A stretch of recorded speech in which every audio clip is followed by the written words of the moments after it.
శ్రీమాత్రి నమః. ఈరోజు వచ్చేసి మామిడికాయ చామదుంప కర్రీ వండుకుందామండి. ఇదిగోండి ముక్కలు, ఆనియన్స్ ముక్కలు వేస్తున్నాను. ఇవి వేగాలి కదండి.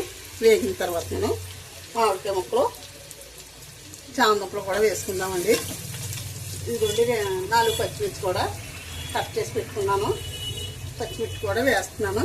చూడండి వేగాలి కదా అవి. చూడండి ఈ విధంగా వేగాయి. ఇప్పుడు మనం ఏం చేద్దామంటే అండి, మామిడికాయ ముక్కలు వేసుకుందామండి.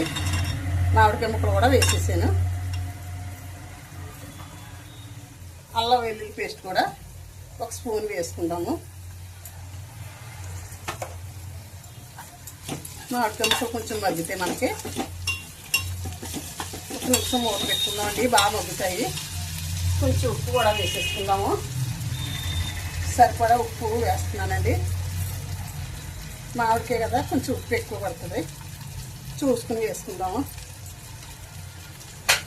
ఒక 2 నిమిషాలు మనం మూత పెట్టుకుందామండి. మూత పెట్టుకుంటే మగ్గుతాయి కదా. ఆ తర్వాత మనం చామదుంపలు, ఉప్పు కారం, ఉప్పు వేస్తాం కదా, కారం పసుపు వేసుకుందామండి. ఇంకో చామదుంపలు కూడా వేసుకుందాం. ఇప్పుడు కొంచెం పసుపు కూడా వేసేసుకుందాము. కారం కూడా వేసుకుందామండి. మామిడికాయ కదండి, కొంచెం కారం ఎక్కువ పడుతుంది. వేసేసాను. 1 నిమిషం కలుపుకొని మనం వాటర్ వేసేసుకుందాం.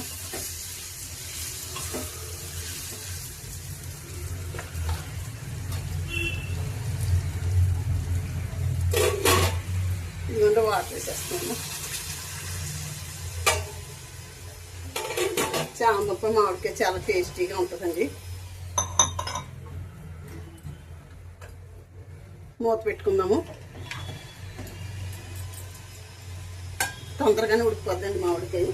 దుంపలు ఉడికినాయి కదా, చేత ఒకసారి చూద్దామండి ఎలా ఉడుకుతుందో చూద్దాము. కాలుతుంది అంచేత చాలా బాగా ఉడుకుతుంది. చూడండి ఎంత బాగా ఉడుకుతుందో చూడండి.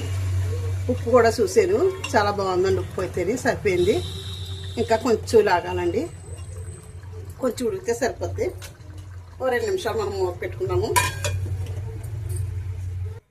చూద్దామండి ఒకసారి. కర్రీ రెడీ అయిపోయింది.